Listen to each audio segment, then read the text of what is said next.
Hoje às 9h30 no Beira-Rio, oitavas de final da Copa do Brasil, Internacional e Fluminense. Jogo muito importante e vamos ser sinceros, né? Traz boas lembranças pra gente o Beira-Rio contra o Internacional. Mas acho que não é um momento pra gente ficar relembrando só coisas do passado, é um momento muito pra gente olhar pro presente e tem muita coisa pra resolver e é um jogo importante demais. Seja porque a gente está falando de um mata-mata contra um dos 12 grandes, né? Existe uma rivalidade ali, são dois times grandes, oitava de final da Copa do Brasil, por isso só já seria grande, mas soma isso ao fato do Fluminense vir de 5 derrotas. E uma derrota nesse jogo deixaria um caos cada vez maior, que eu espero que não aconteça hoje, né? Então é hora de corrigir todos os erros e ver todos os problemas, que o Renato também veja esses problemas, mas a gente vai debater alguns dos problemas desse pré-jogo de Internacional e Fluminense logo após a vinheta.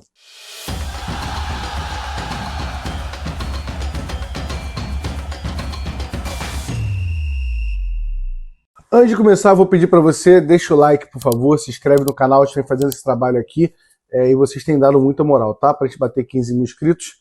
Estou em Porto, não estou em casa, como vocês estão vendo, né? Que esse aqui é meu quarto no Airbnb, parece uma casa de uma senhorinha, né? Estou com a poltrona de flor aqui e um armário velho, mas é a casa que a gente está, estamos aqui em Porto Alegre. Hoje estaremos no jogo, né? Estamos gravando isso aqui nessa madrugada, hoje estaremos no jogo. E para cobrir, mostrar o ambiente para vocês, trazer mostrar, a nossa função é passar para vocês ali tudo do jogo, 2 horas de pré-jogo, pós-jogo ali com zona mista, coletiva, e gerar esse clima e cobrir o Fluminense, que eu acho que vocês esperam da gente, né? Então, dito isso, deixa o like e se inscreve no canal, que ajuda muito. Vamos lá, o Fluminense chegou até aqui nessa Copa do Brasil, cara, tá dando um reflexo aqui, eu tô vendo, mas vai ficar assim, tá, gente? Não incomoda tanto vocês isso também, né? Desculpa, Lucas, tô falando muito desse pré-jogo. O Fluminense chegou até aqui com um adversário muito fácil, que é normal nas 3 primeiras fases, né? O Águia de Marabá, o Caxias e a Aparecidense. São adversários muito fáceis, mas hoje o Fluminense pega o Internacional pelas oitavas de final e a brincadeira começa a ficar um pouco diferente, né? O Fluminense até aqui já ganhou 9 milhões e 300, né? Com a premiação de chegar até as oitavas de final, e passando para as quartas ganha mais 4 milhões e 740 mil. Não que 5 milhões na conta do Fluminense não seja importante, né? Dá pra gente contratar vários Vitinhos e Soteudos com 5 milhões, né? Não dá pra contratar? Pior que não dá, infelizmente não dá. O ideal era não contratar, né? Vocês entenderam. Mas o mais importante hoje não é a premiação, né? É sem dúvida o Fluminense voltar a ganhar. O Fluminense fazer com que o torcedor volte a ser feliz, porque são 26 dias só apanhando depois do Mundial e a gente não esperava isso. Então hoje é para ganhar e estancar essa crise. Não é um jogo tão fácil, isso é óbvio.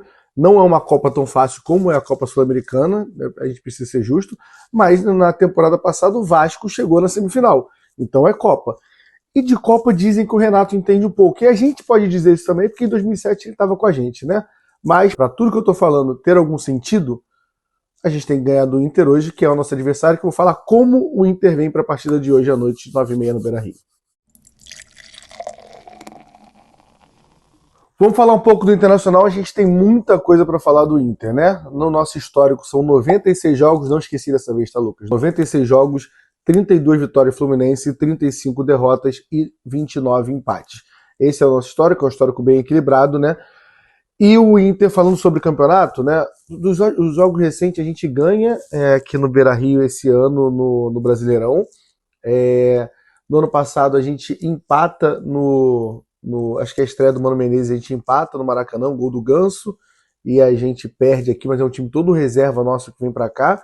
Em 23 a gente ganha aqui, né, um jogo histórico, que a gente vai falar daqui a pouco dele, e também a gente empata aqui em 0x0. Nosso histórico recente não é ruim contra o Internacional não, tá? É um bom histórico, apesar da derrota no passado, é um time todo reserva, mas é um bom histórico recente contra o Internacional. O Inter tá na Libertadores, né? Na Libertadores a gente tá muito fechado com o Inter, porque ele vai pegar nas oitavas do Flamengo, então ele entrou só na terceira fase e ele eliminou o fortíssimo Maracanã, né? Então passou sem nenhum susto e chegou nas oitavas e está enfrentando a gente. A gente andando em Porto Alegre, né? É a segunda vez que eu venho aqui após o episódio de 23, né? A nossa classificação aqui, e é meio óbvio que existe uma rivalidade. Toda hora passa um torcedor do Inter, vem falar com você, a gente estava andando de casaco ontem, e aí toda hora vem alguém falar com a gente, tipo, pô, o René deu muito mole, o Valência, aí começou o debate. Então existe sim uma rivalidade recente, E tem o fator Renato Gaúcho, né, cara, que é indiscutível que ele é uma entidade aqui no Rio Grande do Sul que representa o Grêmio. E hoje a gente vai pegar o Inter, então existe quase um Grenal ali, né? Todos os colorados querem ganhar do Fluminense para ganhar do Renato Gaúcho e o Renato quer ganhar do Internacional. Espero que isso funcione hoje, como funcionou no nosso último jogo de Mundial, que a gente ganha de 2-0 aqui, e o Renato vem com aquela marra toda dele na coletiva, que faz parte do Renato Gaúcho. Mas nesse momento, tô com a saudade do Renato Marrento, né? Porque não tem condição dele ser marrento do jeito que está a situação. Sobre a temporada do Internacional, né? O Internacional, ele ganha o Campeonato Gaúcho, ele faz uma reta final do ano passado muito boa, o que muita gente diz que o Inter podia ser a surpresa esse ano e brigar pelo Brasileirão. Porém, o Inter está fazendo um campeonato parecido com o nosso. Que a gente teve uma gordura lá e depois a gente foi muito mal, mas o Inter vem fazendo um campeonato muito parecido. O Inter tem 21 pontos, mas tem um jogo a mais. Ele tem um ponto a mais que a gente, mas tem um jogo a mais. Então, em aproveitamento, o Fluminense tem um aproveitamento um pouco melhor que o Inter. Então, não é um momento bom, uma temporada boa do Internacional, né? Na volta do Mundial, ele jogou 4 jogos, mas é um bom momento que vive o Inter. Desses 4 jogos, ele ganhou 3, ele ganha do Santos, ganha do Ceará e ganha do Vitória e empata com o Vasco no Beira-Rio na última rodada, toda a polêmica do Léo Jardim, que vocês sabem, né? Então, assim, não vai ser um jogo fácil, apesar de ser um Brasileirão complicado, estão num momento bom, são 4 jogos, 3 vitórias, 1 empate. Então o Fluminense precisa ter muita atenção. Jogador de destaque, cara, é o Alan Patrick. O Alan Patrick tem 10, 12 gols e 11 assistências. É um camisa 10. Eu diria que, como o Ganso tá numa fase, é um dos melhores, se não o melhor camisa 10 do Brasil. Eu acho ele muito bom, além da bola parada, que me preocupa muito, a bola parada dele, com a nossa bola aérea, né? Então, o cara que sabe bater escanteio, sabe bater falta, bate falta direto, perto da área também, sabe finalizar, sabe dar passe. É um camisa 10 completo, apesar de ter 34 anos, o Fluminense precisa ter atenção, muita atenção com o Alan Patrick. Tem outros jogadores muito conhecidos, tem o Rocher no gol, tem o Vitão que está voltando para esse jogo, né, que estava suspenso no jogo, no último jogo do Internacional, tem o Thiago Maia, tem o Bruno Henrique no meio e tem o Borré. São alguns jogadores conhecidos que o Fluminense tem que ter esse cuidado. Sobre o jogo histórico, assim, a gente não tem como pular, né? Porque no pré-jogo que a gente fez aqui de Fluminense e Inter, eu cito o 2-2 do Maracanã. Então agora eu vou ter que citar o 2-1 aqui, né? Porque a gente precisa falar desse jogo. O Fluminense veio de 2-2 do Maracanã, tinha que ganhar um jogo aqui, um empate levaria para os pênaltis. E aí, aos 9 minutos, Alan Patrick batendo escanteio na cabeça do mercado. O Fábio falha ali, a gente toma 1-0, teria que virar o jogo. O Fluminense até equilibra um pouco a partida, mas quando dá mais ou menos uns 50, 55 minutos, ali, 15 minutos do segundo tempo, vamos supor, o Fluminense tem assim, alguns lances, né? Tem uma bola do Valência que o Nino tira, tem uma cabeçada do Valência que ele perde sozinho, tem um contra-ataque que o Marcelo meio que cava uma falta que não foi falta, que ele sai na cara do gol e perde. A gente não precisa esquecer, a gente vai lembrar disso. E aí tem a cavada do John Kennedy, que é um absurdo. Eu lembro de estar comemorando, você comemorando, e enquanto você estava comemorando, deu nem tempo de acabar a comemoração, a gente já estava feliz que estava indo para os pênaltis, que é um gol aos 40 do segundo tempo. Logo depois tem um gol do Germancano. E os dois estão disponíveis para o partido de mais tarde. E a gente se classifica para a nossa final, que foi... Mas para muitos esse é o jogo da nossa Libertadores. Apesar da final contra o Boca ser muito foda, esse é o jogo mais... É o jogo mais foda dessa Libertadores, sem dúvida, né? Já falei muito de Inter, já falei da história, vamos falar de Fluminense agora. Vamos falar um pouco do Fluminense, como o Fluminense veio a campo, o campinho aparecendo aqui do lado. Vamos lá, vou explicar para vocês a situação. Tá muito difícil definir qual o Fluminense que vai a campo nesse momento do Renato Gaúcho, né? É uma grande confusão, Renato poupando o jogador igual água. O time que eu gostaria de ver em campo, e eu não sei se vocês concordam comigo, eu queria que o Fluminense jogasse no 4-4-2 com Bernal, Martinelli e Hércules correndo para o Paulo Henrique Ganso, Ganso ali no meio de campo, e na frente Serna e Germancano. O Bernal tá barrando o Nonato aqui pela estatura, apesar de achar que o Bernal joga mais bola também, e o Serna também, tá? Porque a nossa bola aérea é muito ruim. Mas esse é o meu time, não é o time que o Renato vai a campo. O provável time que o Renato vai a campo vai esse aqui, tá? Fábio, Samuel Xavier, Thiago Silva, Freitas e Fuentes, o René, a gente vai falar disso, né? Eu posso falar logo agora, né? O René, ele sente o calcanho, ele é a mesma coisa que o Thiago Silva teve, mas é um pouco mais leve, então existe ainda uma possibilidade dele jogar. E o Fuentes, ele depois do Palmeiras, ele sente um desconforto muscular, já poderia ter ido a campo no último jogo, mas foi poupado, provavelmente que vai ser ele o jogador de hoje. Mas se nenhum dos dois puderem jogar, o moleque de 17 anos, ou já fez 18, acho que tem 17 ainda. Se não tem 17, fez 18 agora. Treinou e viajou aqui para Porto Alegre. Na verdade, já viajou para São Paulo, não ficou nem no banco, viajou para Porto Alegre, caso seja necessário. A gente tem essa outra opção. Então, voltando ao time, Fábio, Samuel Xavier, Thiago Silva, Freitas, Fuentes ou René, provavelmente Fuentes, Bernal ou Hércules, Martinelli, Nonato, Serna, Soteldo e Germancano. Tem muita coisa pra gente falar sobre esse time, tá? Vamos lá, vamos começar por Fábio. Que assim, no último jogo, defendeu um pênalti. Sempre bom ter um goleiro defendendo pênalti, ainda mais com Copas vindo por aí, né? Bom o Fábio ter a confiança que ele sempre teve para defender pênalti. Mas não falhou em nenhum dos 3 gols que a gente tomou, mas a gente toma 5 gols. Eu não consigo, contando com os gols anulados, eu não consigo achar que foi uma grande partida, mas sigo confiando muito no Fábio e defender um pênalti que é muito importante, tá? Samuel Xavier, assim, comparado com o que o Guga fez, eu acho que deixou bem claro a diferença, assim. Ainda mais que ele faz o gol e o Guga entrega o terceiro gol. Então, assim, o que eu senti falta do Samuel Xavier é uma piada, tá? O jogo passa muito pelo Samuel Xavier se o Fluminense resolver jogar bola.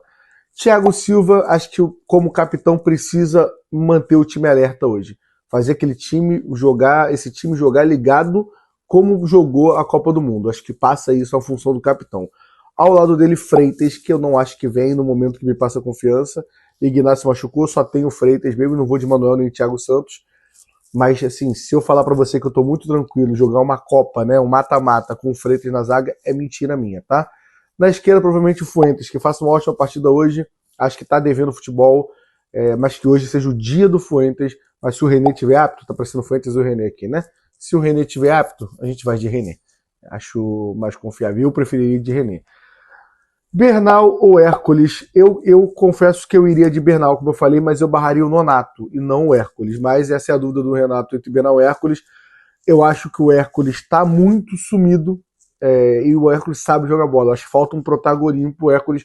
Aliás, eu iria de Bernal até para soltar mais o Hércules, né? Mas deve jogar um dos dois, provavelmente o Hércules, na verdade. Provavelmente, não sei porque talvez. Eu arrisco o Bernal, porque eu acho que o Renato vai querer subir a estatura desse time. Ele tá sofrendo, tomando muita porrada por causa dessa bola aérea e com razão, né?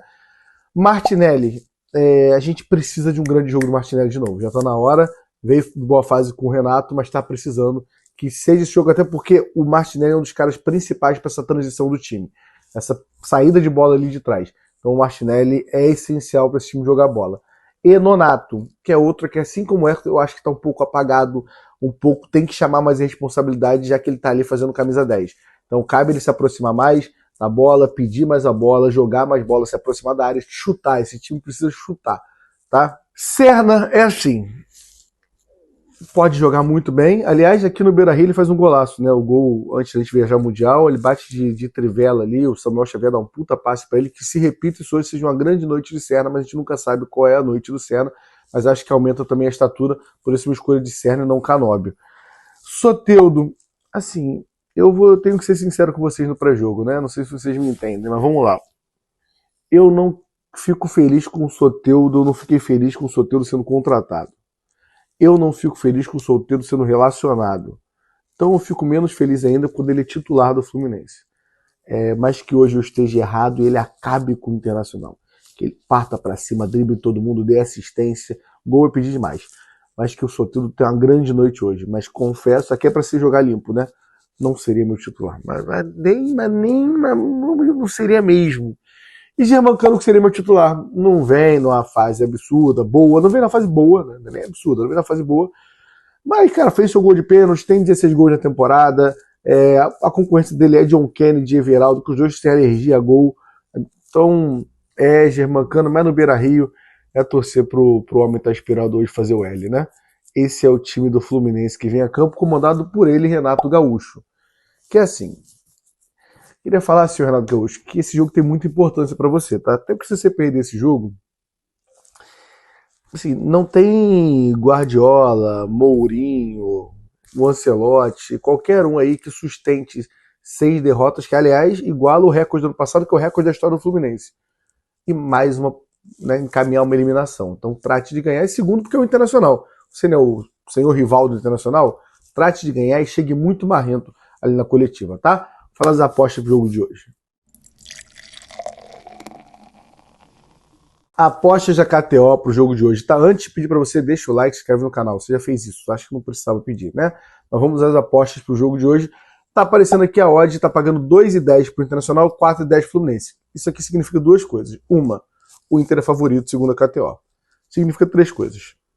2, é uma odd muito boa. Se ganhar o jogo hoje, você ganha um dinheiro. Botou 5, ganha 20. Botou 25, ganha 100. E para por aí também, né? Tem responsabilidade. 3, tá pagando 4,10. Sabe o que é 4,10? É a data do jogo da Libertadores, dia 4 de outubro. E eu não acredito em coincidências, tá? Isso aqui tem a ver com o que vai acontecer mais tarde. E a outra coisa, Fio, você apostou no Fluminense? Não. Fui mais seguro, mais tranquilo. Na última tomei uma porrada, porque faz parte, né? Então por isso que tem que apostar com cuidado. Botei Fluminense ou empate, porque dependendo do jogo, o Renato pode querer no final do jogo segurar o empate para decidir em casa. Então botei Fluminense empate ganhando 1,71, como vocês estão vendo. Lembrando que é para você apostar com responsabilidade, que o link está na descrição. Não inventa de apostar um dinheiro que você não pode perder. E para maiores de 18 anos, mas a KTO é muito a nossa parceira. Espero continuar com a KTO durante um tempo ainda. E você fazer o cadastro ajuda muito, tá bom? Clicando nesse link aqui que está na descrição. Falando sobre descrição, não tem nada a ver, vamos falar de arbitragem agora. Quem vai apitar essa partida de hoje? Quem apita a partida de hoje é Rodrigo José Pereira de Lima. Você conhece? Provavelmente não. É bom? Provavelmente não. Por que não é bom, filho? Porque é árbitro. E árbitro da CBF é ruim. Né? Não é assim que funciona no futebol brasileiro, a gente já está acostumado. Para mim é um grande tanto faz, mas eu tô aqui falando o nome dele e vou trazer os jogos que ele apitou, tá? São 6 jogos do Fluminense que ele apitou, 4 vitórias e 2 derrotas. Nesse ano ele apitou 3 jogos. Fluminense e Vasco, gol do Guga. Vocês lembram de alguma polêmica? Se lembrar, coloca aqui, tá? Ele deu muitos cartões nesse jogo, isso eu tenho certeza. Eu distribuí 7 cartões na partida. 4 pro Fluminense e 3 pro Vasco. Ele apita Fluminense, Corinthians e Itaquera. Gol do René, do Remedinho, o Tadal que tomou ali e fez o gol. E ele apita 2 jogos bons, né, pra gente. E ele apita Fluminense e Fortaleza. Na verdade, Fortaleza e Fluminense, o jogo da demissão de Mano Menezes. Que também não lemos de nenhuma polêmica. E também um jogo bom pra gente, né? Se livrou do Mano Menezes. Nesse momento, a gente tá puto com o Renato. Mas o Renato é melhor que o Mano Menezes. Eu acho que isso é indiscutível, né? Enfim, espero que apite bem hoje, galerinha. Hoje, às 7h30 da noite, a transmissão começa direto do Beira-Rio. Vai estar um frio do cacete. Vocês vão ver o de touca, de luva, Gabriel, Lessa, 2 casacos, 2 calças, vai estar um frio, mas eu espero que seja um jogo bom, que a gente faça um pós-jogo bom pra caramba, que a transmissão seja boa. Dê a oportunidade de ouvir com a gente aqui, tá? Ativa o sininho aqui agora, aí você lembra de, vou assistir o pré-jogo. Tá em casa, com meu pai, com meus amigos, meu namorado aqui, você vai estar assistindo o jogo. Pré-jogo, 2 horas de pré-jogo, falando com o torcedor do lado de fora que veio para cá, para Porto Alegre, falando sobre o jogo, o clima do jogo, e depois 2 horas a gente fazendo a transmissão, eu, Lessa comentando, o Rafael Siqueira e Cauã Tinoco direto de casa ali também, fazendo ali a função do repórter ali, o Gabriel narrando, o Lessa comentando, já falei, né? Depois, pós-jogo, o Lessa desce para fazer zona mista, falar com os jogadores, o Gabriel coletiva, eu apresentando ali. Vamos fazer um acordo que vocês vão dar a oportunidade de assistir aqui com a gente? Assim eu espero, tá bom? Galera, tamo junto, até a próxima, que o pós-jogo seja um pós-jogo bom, não aguento mais fazer pós-jogo merda por causa desse time, espero que hoje dê tudo certo, tá bom? Vou dormir nesse quarto de vó hoje, tô gravando isso aqui de madrugada, né? Então, vocês entenderam. Tamo junto, hoje à noite a gente vai ganhar do Internacional.